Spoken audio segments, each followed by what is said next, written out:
халыққа түсіндіру жалпы. Солай ойлайсыз ба? Мен қалай журналистикаға келдім? Менде Әртістік қабілетім бар. мамасын қолдамайды. Ол жағдай мен өзім басында да болған, мысалға. Сөйлей берсін, ағылшынша сөйлей берсін, бірақ қазақшасын ұмытпасын. Қалай әсер етіп жатырмыз? Әсер ете аламыз ба? Біздің айтқанымыз саясатқа қалай әсер етеді? Нәтиже берді, иә? Нәтиже беріп жатыр, иә? Білмеймін мен оны нәтиже беріп жатыр ма?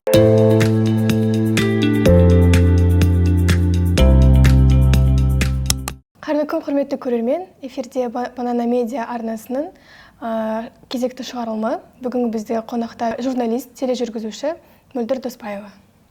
Қош келдіңіз, және де бүгінгі стильмен біздің жүргізушіміз Аружан Рашидқызы және Эльмира Бауыржанқызы. Бүгінгі біздің жас журналистердің қадамын қолдап, біздің бастамамызға себепші болған үшін көп рахмет. Алдағы уақытта сізбен қызықты бір сұхбат болады деп сенеміз. Олай болса бастайық. Бірінші сұрақты мен өзім бастайын сізге, Мөлдір ханым. Жалпы біз енді жас журналист болғаннан кейін бізге сіздің студенттік өміріңіз қызық.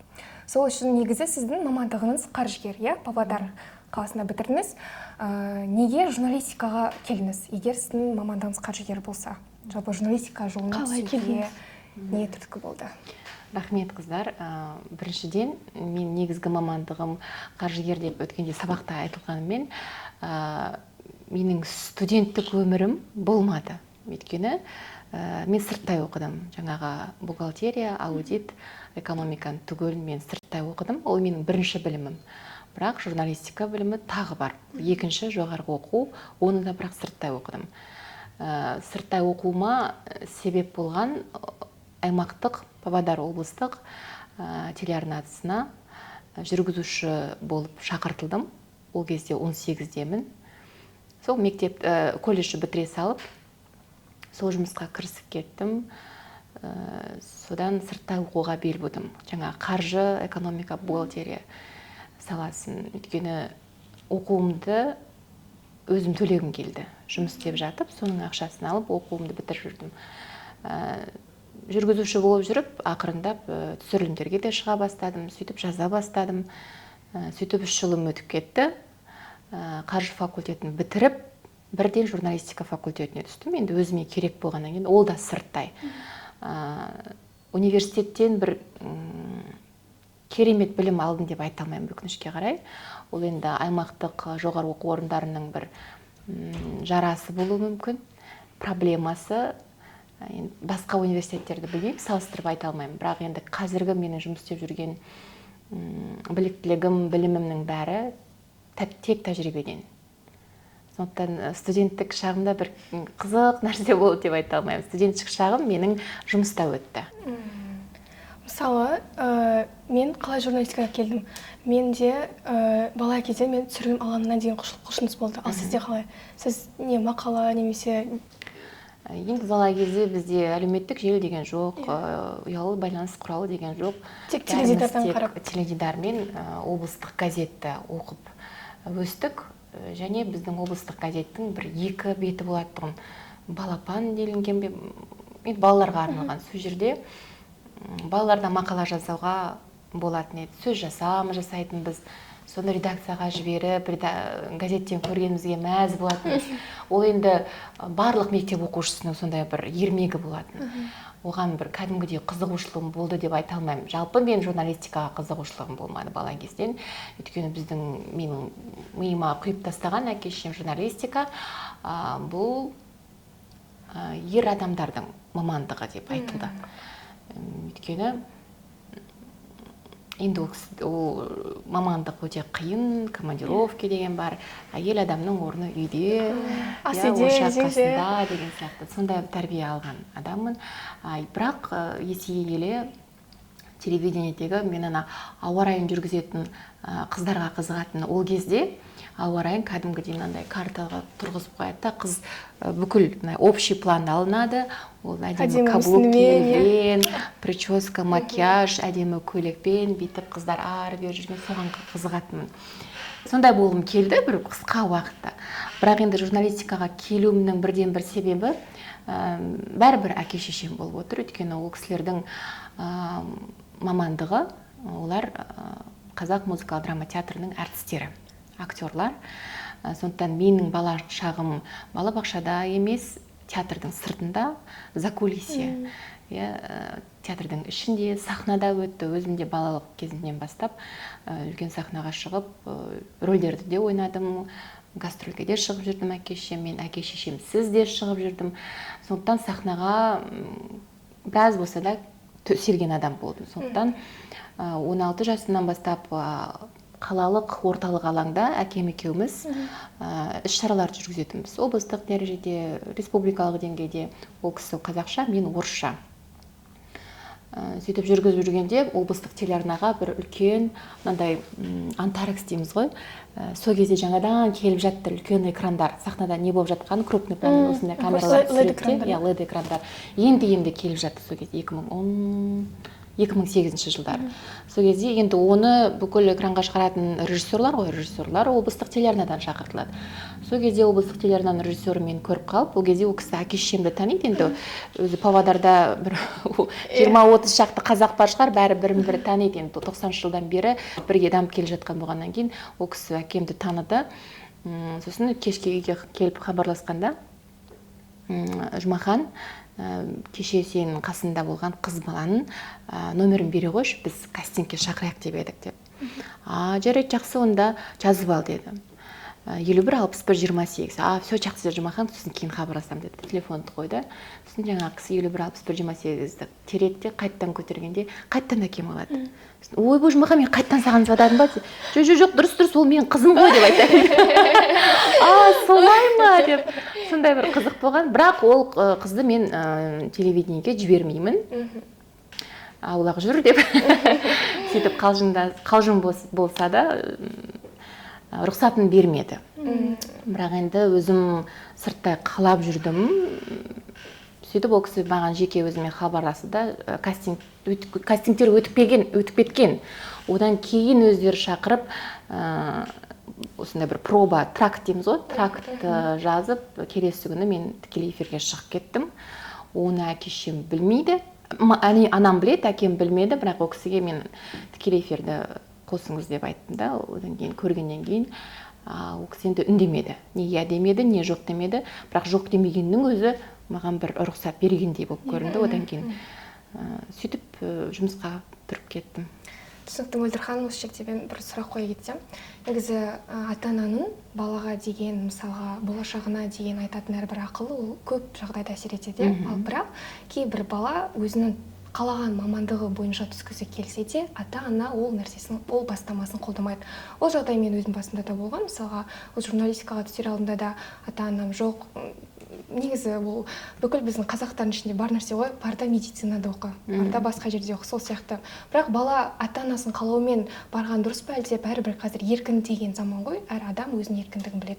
Қалай жағдайда қалай? Мысалға өзіңіз айтып кеттіңіз, сіздің ата-анаңыз сіздің өзіңізбен бірге алып жүрді, сізді қай жерде болмасын, сіздің бастамаңызға қолдау көрсетті. Бірақ қазіргі уақытта әр адам өзінің қалайтын бір оқу орнына, мамандығына түскен дұрыс па? Әлде ата-ананың бәрібір де айтқан бір құлақ асқан жөн бе? Бәрібір әйтеуір бір өзінің қалағанына айналып келеді ғой адам. Бірақ ол 1 жыл жұмсай ма, 10 жыл жұмсай ма, 20 жыл жұмсай ма, сол өзінің табиғаты берген, Құдай құйған қасиетін жаратуға әйтеуір адам бір келеді.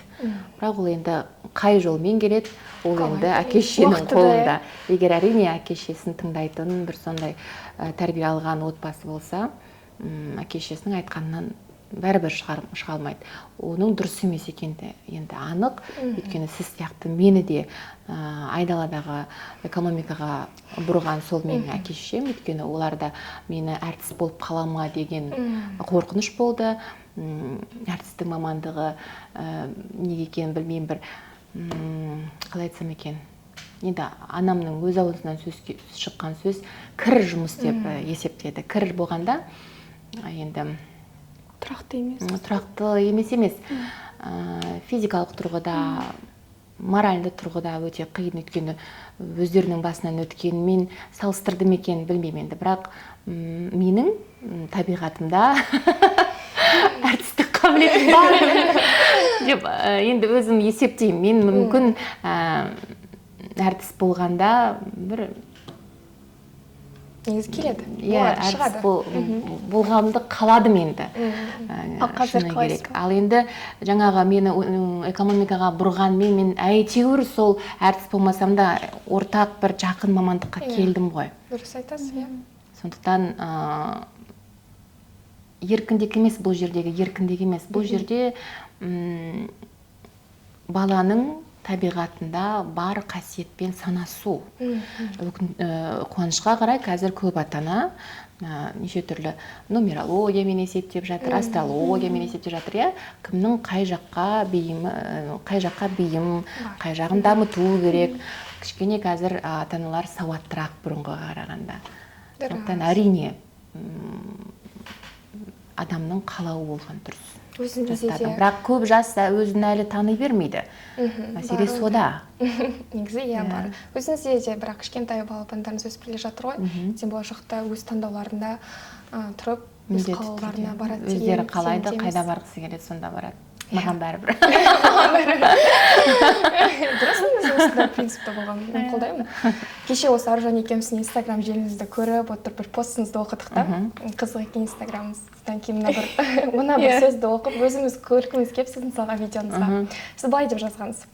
Өмірімде 2 рет тікелей эфирде қатты күлкім келді. Әріптестерімнің ешқайсына мұндайды тілемеймін. Кадр сыртында күлдіргіштер аз болсын деп жазыпсыз. Жалпы осындай жағдайлар көп кездесе ма? Көп кездеседі деп айта алмаймын. Тікелей эфирде мұндай кездеспеді. Бірақ тікелей эфирдің өзінің бір атмосферасы болады, өзінің бір аурасы бөлек, ол жерде басқаша жиналасың. Жаңағы посттың үстіндегі видео ол запись. Запись, енді біз ол жазылып жатқан психологиялық тұрғыда біз түсініп тұрамыз, біліп тұрамыз. Сондықтан ондайға ерік береміз кейде. Әсіресе напарнигім болғанда, тіпті бізде құлақ болғанда, құлақта жаңағы АСБ дейміз, режиссерлар, бүкіл тікелей эфирді таратып отыратын мамандар неше түрлі айтып күлдіріп жатады, содан кейде жиналамай қаламыз. Әйтпесе тікелей ақпаратпен жұмыс істегеннен кейін біз ол ақпаратты жай ғана оқымаймыз ғой, біз оны эмоциямен жеткіземіз, түсіндіреміз. Оның бәрін біз өзіміз арқылы сіңіреміз, бүкіл ойымыздан шығарамыз. Сондықтан ақпараттың көңіл күйіне байланысты өзімізде кейде күлкіміз келеді, кейде жылағымыз келіп, даусымыз дірілдеп, көзіміз мөлтілдеп әрең шығамыз тікелей эфирден. Сондықтан ондай жағдайлар болып тұрады. Бірақ нағыз профессионал ондай болмау керек дейді. Демек, мен ондай деңгейдегі профессионал емеспін. Профессионал эфирде жыламау керек. Соққанды болғанда тек ақпаратты жеткізу керек, иә. Қалай ойлайсыз, мысалы, осы журналистерде сөз бостандығы негізі бар ма? Бұл сұрақтың жауабын түсіну үшін біздің редакция, біздің арнаның бүкіл журналисі осыдан бір ай бұрын, бір ай бойы бір сарапшының семинар тренингіге барып отырдық. Осы сұрақтың жауабын ол 4 апта бойы бізге түсіндірді. Сөз бостандығы, жалпы сөз бостандығы деген не, сөз бостандығы бар ма жоқ па оны түсіну үшін біз телевидениенің мемлекет басқарудағы рөлін түсінуіміз керек. Телевидениенің біздің мемлекеттегі рөлін түсінуіміз керек. Біз қоғамға қалай әсер етіп жатырмыз, әсер ете аламыз ба? Біздің айтқанымыз саясатқа қалай әсер етеді? Осының бәрі бұл сұрақтың ішінде. Сондықтан сөз бостандығы деген қандай бұл жерде сұрақтың нақтылап кеткеніңізді қалап отырмын. Меніңше журналистің негізгі мақсаты қандай? Өтірік айтпау, жалған сөйлемеу, көріп тұрғаныңды айту, жаңағы бір жақты ғана емес, екі және бірнеше жақты көрсету, мәселенің бірнеше жағын айту, тек ресми ақпарат айту, расталған факт-чекинг жасап барып, көрерменге ақпарат тарату. Егер сөз бостандығы осы болса, онда бар. Бірақ кейде мысалы қазіргі жағдайда бұны айтпай-ақ қояйық жарайды. Иә, тереңіне кетпей қойып, басқасын айтып кетсек, соны жеткілікті Мөлдір ханым.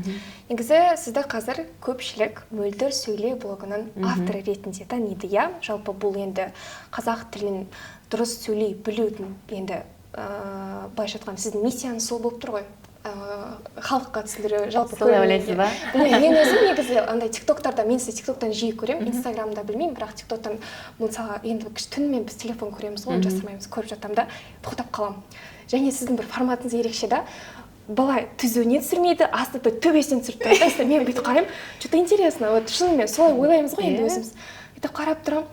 Негізі бұлай, негізі одан кейін бұлай, рахмет пе, енді бізге сол қызықта, біз сонда шынымен солай таза сөйлемейміз ба, біз негізі біз өзімізге байқалмайды, бұл көбінесе қазірдің өзінде бәлкім бізде қателік кетіп отқан шығар, қазір біз мына жақтан шығамыз, орысша мен қазақшаны қайтадан араластырып сөйлейміз да, ол біздің енді тіліміз есініп қалған ғой. Ал осы сіздің Мөлдір сөйле блогын жалпы өзіңізге бір жұмыс ретінде, жалпы бұл нәрсенің бір мақсаты не? Соны өзіңіз бір айтып кетсеңіз.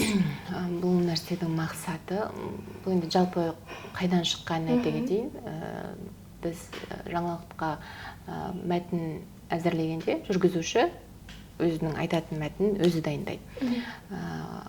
Ал оны жүргізушіге алып келетін тілшілер, болмаса пресс-релиздер, пресс-секретарь, не дейді, хатшылар ма? Баспасөз хатшылары ақпарат алып келеді, біз оны өңдейміз. Өңдеу үшін кәдімгідей редакциядан өтеді, қате ол жерде өріп жүреді, көбінде бір қате қайталана береді. Сондықтан қайсысы біріне мынауың дұрыс емес деп бетіне айтып отырамын. Ол бір жағынан дұрыс емес те. Сондықтан кейде өзімнен үлкен ағалар, әпкелеріміз бар, оған қайтып мен сын айтам. Сөйтіп әлеуметтік желіде ортақ бір ереже айтуды жөн көрдім. Көрсінші, бәрі маған жазылған ғой әйтеуір. Бірінің миына құйылмаса да әйтеуір бірі түсінеді. Сөйтіп жөнделер деп.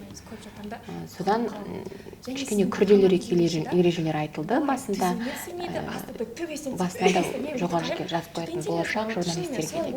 Қазіргі журналистерге десе тағы да сын сияқты көрінеді. Дұрыс емес жазып отырсыңдар деп айтатындай мен кіммін, былай қарасаң. Содан болашақ журналистерге деп жүрдім. Болашақта келешекте жұмысқа тұрғанда мұндай қателер жібермеңіздер деген сияқты. Содан бұл тек журналистерге емес, тек студенттерге емес, кәдімгі қарапайым жұртқа да тарап кетті. Мұғалімдер жазатын болды. Мұғалімдер жай көшеде кетіп бара жатқан адамның бәріне қызық сияқты көрінді. Одан ережелерді де кішкене оңайлата бастадым. Жаңағы рахметпен рахмет деген сияқты, туған күн мен туылған күн, былай қарасаң қарапайым, енді элементарный дүниелер ғой, иә. Бірақ оның өзі де кәдімгідей әзірлегенде талқыланып жатады, әлеуметтік желінің айтатын өзі дайындайды. Сондай бір болмайтын қарапайым ережелер өтіп кетеді, көп қаралым жинап кетеді, содан біртіндеп оқырман саны көбейе бастады. Ал оқырман саны көбейе бастағаннан кейін бір жауапкершілік пайда болады екен. Жауапкершіліктен бұрын міндет. Кәдімгідей менің міндетім сияқты. Бір аптасына 2-3 рет бір ереже салып отыру менің жұмысыма айналды. Көбінде сонда ол блогыңыз нәтиже берді, иә? Нәтиже беріп жатыр, иә? Білмеймін мен оны нәтиже беріп жатыр ма? Хат келмей ма сізге инстаграмда? Жоқ, жазып отырады, иә, рахмет сізге деп ризашылығын білдіріп жатыр. Иә, ондайлар болады, иә, бірақ енді адамның қаншалықты өзінің сөз саптауын дұрыстап жатқанын мен байқай алмаймын ғой, білдім әлеуметтік желіде. Бірақ енді көбінің ортақ бір ереже айтуды жөн көрдім. Қуаныштымын. Әсіресе бәрі маған әдебиет пәнінің мұғалімдері жазып жатады. Иә, көбінесе аудармашылар бір түсініп жатады. Сөйтіп жөнделер деп. түсінікті. Содан қазақ тілі пән мұғалімдері күрделірек ережелер айтылды басында. мысалы сіздің тиктоктарыңыздағы көрген видеоларды Басында мен да жеке жоғары басым жас мектеп болашақ қабырғасында журналистерге өтірмеген де. яғни мұғалімдердің сол нәрсені тағы да сын түсіндіргенді сияқты сондай мысалы универге келгенде біз өкінішке қарай мен орайды ажыратып болашақ осы журналистердің күнге өкінішке орай қуанышқа қарай өкінішке орай андай бір солай сөйлейміз ғой соның бір оны қайдан білдің? Бұл тек өзіміз дәріс болады дәріс сол болған жерде жерде иә қарапайым ақерке сәлимова деген біздің мұғаліміміз бар болды. сол жерде мұғалім жай көшеде кетіп бара жатқан бар адамның білетінім бәріне сол қызық деп сияқты өзімізше болды. Одан қуанып жүрсек ережелерді де кішкене оңайлата бастадым. негізі жіберетін қатеңіз болған Рахмет емес деген екен деп туған күнмен сөйтіп, туылған иә, күн былай қалған қарасақ кезіміз бар. қарапайым енді жалпы осы ауызекі элементарный мөлдір дүниелер ғой, иә. сөйлеу бастадық Бірақ оның өзі де ауызекі тілде кәдімгідей сөздерді дұрыс емес қолданудың салдары талқыланып негізі жатады, қазір әлеуметтік неге желіде. әкеліп соғады деп ойлайсыз өзіңіз сондай бір қалай болмайтын қарапайым ережелер өтіп кетеді, көп қаралым жинап кетеді, содан біртіндеп оқырман саны көбейе бастады. Ал оқырман саны көбейе бастағаннан кейін бір бірақ олардың да жауапкершілік пайда болады екен. Жауапкершіліктен бұрын бірақ олар міндет. таза сөйлейді деп айта алмаймыз. Сол Кәдімгідей сияқты менің сіз де дәрісінде ғой. міндетім сияқты. Ал егер осы бір аптасына 2-3 рет бір ереже салып отыру менің салдары жұмысыма айналды. Салдары әрине қорқынышты. Ағылшындарда білмеймін, мен нәтиже беріп жатыр ма? Жоқ, жазып отырады, иә, әлем бойынша. Рахмет сізге деп дамып кеткен. Ризашылығын білдіріп жатыр. Иә, ондайлар болады, иә, бірақ енді адамның қаншалықты өзінің сөз саптауын жоқ дұрыстап деп айтуға болады. Қазірден бастап. Бірақ енді осыдан бір 20 жыл бұрын олай айтуға болмасымын. Әсіресе қазақ тілінің әдебиет өзім мұғалімдер қаласында туып аудармашылар, ризашылық қазақтар өте аз болды. Ал әлеуметтік ортада қазақша сөйлеп тұрсаң, саған бір мысалы сіздің тиктоктарыңыздағы көрген мен түсінбей қарайды. Сөздің ашығы керек, иә. Жоқ, қазір ондай жоқ. Қазір қазақша сөйлеген адамның абыройы өкінішке қарай мен бұрынғыға қарағанда жоғары, қазақша сөйлейтін адаммен санасады. Және қазақша сөйлеген оны қайдан білдіңіздер? Адам сұраныста. Тіпті мына ірі форумдарда тренинг жасайтын коучтар, тағы кім дейді? Не деуші еді соларда? Коучтар, блогерлер, қысқасы бұрын орысша тәлім тәрбие беріп жүрген адамдар қазір қазақша мына толк не деуші еді ағылшынша, иә, спикинг сұрайтын болды. Қазақша, қазақ тілінде спикинг сұрайды. Барынша кішкене көбірек қазақша білейікші. Бұрын орыс тілінде жазып жүрген журналистердің өзі қазақшаға бет бұрып, тек орысша шара жүргізетін жүргізушілердің өзі қазақшаға бет бұрып, қазақшаны меңгеріп, менімен қазақша сөйлесші деп өзімнен сұрайды. Өйткені олар болашақта қазақ тілінің сұранысы одан сайын жоғары болатынын түсініп тұр. Қуанышқа орай қазір қазақ тілінің абыройы өсіп келе жатыр. Алайым солай болсын. Бірақ мына тілмен тағы да саясатқа келіп отырмын. Тілдің дамуы саясатқа қазір тікелей байланысты. Саясат деген өзі бір андай ойнақтап тұрған дүние ғой, ол ертең, міне, ертең 1-2 сағаттан кейін өзгеріп кетуі мүмкін. Иә, сондықтан соған байланысты біздің тілімізде дамиды, не құлдырайды. Қателеспесем, сіз 2 баланың анасыз, иә? Осы балаларыңызды қазақ тіліне қалай баулып жатсыз? Қазақ тіліне баулығанда сол үйде ғана қазақша сөйлесеміз, былайғы аулаға шыққанда орысша сөйлейді, теледидарды орысша көреді, телефонды орысша. Олай айтқан көмектеспей жатыр. Аха. Сөздің ашығы керек, аха. Бізде мен мысалы қазақ мектебінде оқығанмен қоңырау болғанда сыртқа шығып орысша сөйледік. Бірақ мен сөйтіп үйреніп кеттім. Біздің кезімізде орысша сөйлеген адамның абыройы кішкене жоғары болатын. Сондықтан біз тырыстық орысша үйренуді тырыстық. Қазір ол білмеймін қаншалықты қажетін, бірақ енді орыс тілі қазір кішкене басымдау балалардың арасында да. Ал қазіргі уақытта негізі осы қазақша сөйлеу қажеттілік пе, әлде тренд пе? Қазір қажеттілік болып келе жатыр. тренд болып келе жатыр. Қажеттілік болғанда да сол ғой, жаңағы америкалықтармен салыстыратын болсақ, жоқ, Қытаймен салыстырайықшы. Қытайда Қытай тілін білу қажеттілік. Өйткені олар тіпті мына арабтардың болсын, римдердің сандарын да қолданбайды. Олардың сандары да иероглифпен. Қытайға барып сен тіпті ағылшынша да сөйлей алмайсың. Бізде әзірге ондай қажеттілік жоқ. Қазақша білмесең, біз Қазақстанда ешқандай қымсынбай, кемсітілмей өмір сүре береміз. Рас қой. Сондықтан қазір әлі ондай қажеттілік емес. Өкінішке қарай. Иә.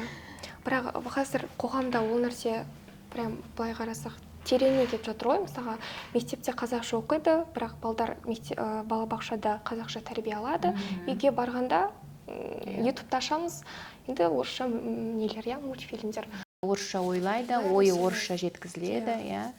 Орысша сөйлеп жатып, қазақша сөйлеп жатып, орысша ойлап тұрады. Ол орысшадан аударып отыр.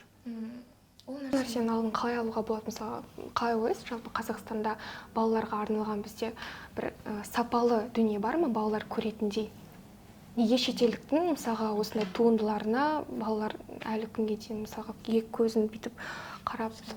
Қазақша контент, құдайға шүкір, қазір көп қой. Тіпті бізде бір арнамыз бар, мемлекеттік арна, балапан арнасын. Егер оны таңнан кешке дейін қойып қойса, нәтиже бар, болады. Бірақ енді ол телеарнаға болмаса кітапқа бүкіл жауапкершілікті жүктеп қою деген дұрыс емес. Бәрібір ата-ананың қолында бәрі. Үйде қазақша сөйлесең, балаларың қазақша білмей қоймайды. Иә. Орысша сөйлей берсін, ағылшынша сөйлей берсін, бірақ қазақшасын ұмытпасын. Бастысы сол. Иә, бастысы сол. Біз 100% тек қазақша сөйле деп ұрыспаймыз. Ол да дұрыс емес. Керісінше, кішкентайынан бірнеше тілді билингв болса, бірнеше тілді меңгерген, бірнеше тілде ойын жеткізе алатын болса, ол жақсы. Біз солай өстік. Біз екі тілді қатар біліп өстік. Олар да 2-3 тілді қатар білсін, тек қазақшасын ұмытпасын. Ана тілін ұмытпаған дұрыс. Енді бұл сұрақты өзімізге бір жауапты алдық деп айтсам болады. Негізі осындай жауапты күтіп отырған едік.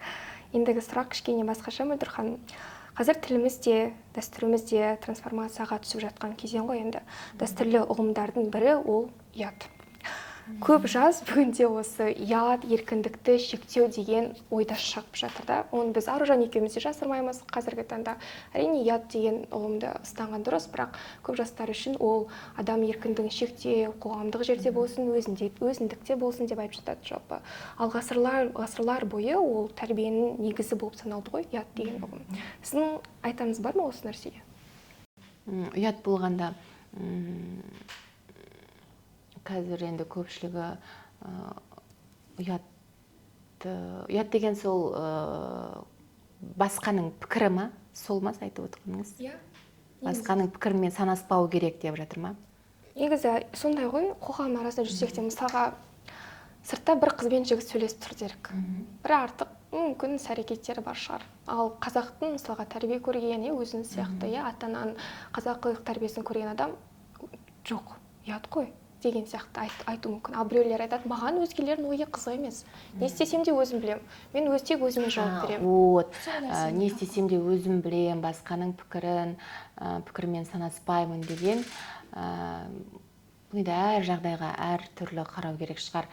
Өйткені біздің бойымызға сіңірген тәрбие, дәстүр, жаңағының оның бәрінің өзінің орны бар, өзінің салмағы бар. Оны мен де санаспауға болмайды. Әрине, өзіңнің қалағаныңды істейсің. Бірақ қоғамның пікірмен емес, қоғамдағы нормаға сай болса, сол бір шегінің ішінде болса, онда жарайды.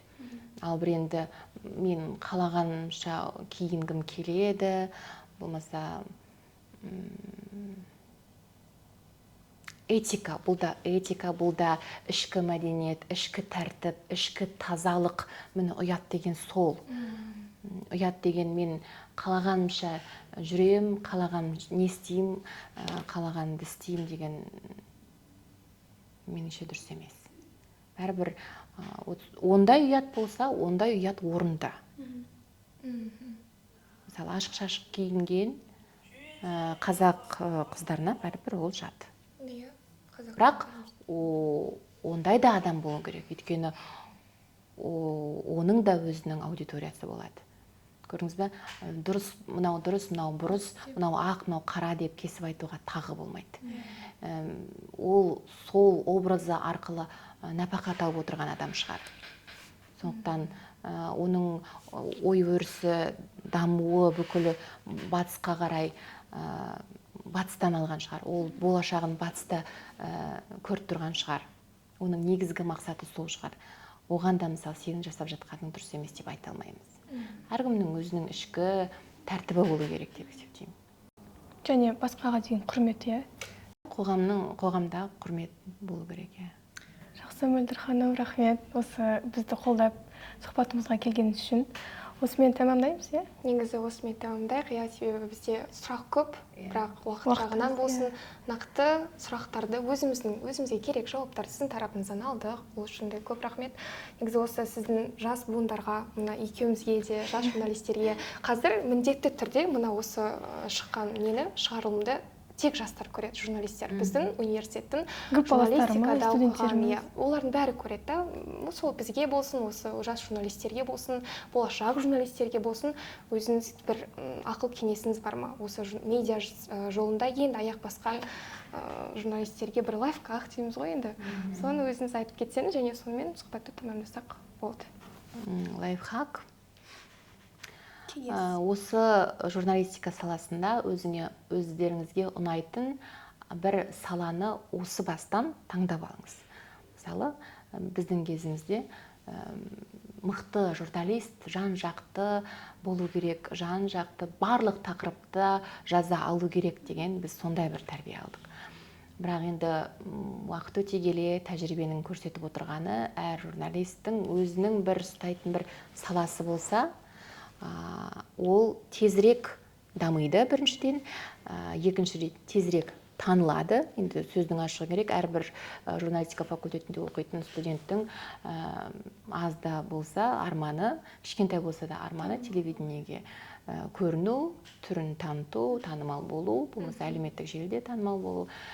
Егер мысалы ұлдар спортты таңдайтын болса, тек спортта тақырыбында жазатын болса, ол бір 5-6 жылдан кейін сол саланың сарапшысы болып шығады. Бізде сондай қыз-жігіттеріміз бар. Мысалы, денсаулық сақтау саласын таңдасаңыз, ертең сізді сол саланың сарапшысы ретінде бағдарламаға шақыратын болады. Біреуі мәдениетті таңдайды, біреуі саясатты таңдайды. Сондықтан сондай бір өздеріңіздің узкопрофильный дейміз ғой, сондай бір салаңызды таңдап алсаңыз дұрыс болады. Тағы басқа кеңес, енді көп тыңдаңыз, көп оқыңыз, оқығанда да классика, тыңдағанда да радионың бәрін емес, бұрынғы үлкен апаларымыздың жазылып қойған бағдарламалар болады ғой, соны әлеуметтік желіден, ютубтан іздеп табысаңыз да болады. Театрға барыңыздар, театрдағы актерлардың сөйлеу мәнеріне жақын болыңыздар, дубляж актерларын көбірек тыңдаңыз. Міне бар кеңес. Эльмира екеуміз театрдан шықпаймыз. Солай жүрген жақсы ол. Ол кезде театрға көп барсаң, кітап оқып та қажет жоқ, Шынымен мазмұнын біліп отырасың. Мен театрда әке-шешем жұмыс істегеннен кейін көп шығарманы сол спектакльден-ақ біліп отыратынмын. 5-6 сыныпта қазақ әдебиеті басталады ғой. Сол кезде біз жаңағы енді оқылатын мәтіннің мазмұнын біліп тұратынмын. Сол жағынан оңай болды. Көп рахмет, Мөлдір ханым. Құрметті көрермен, осымен біздің бүгінгі шығарылымыз өз мәресіне жетті десек болады. Біздің бүгінгі қонағымыз Мөлдір Доспаевамен біз үшін бір өте керемет сұхбат болды. Аз болса да өзімізге керек жауапты ала алдық. Сізге де көп рахмет уақытыңызды бөліп келгеніңізге. Келесі шығарылымда кездескенше сау болыңыздар.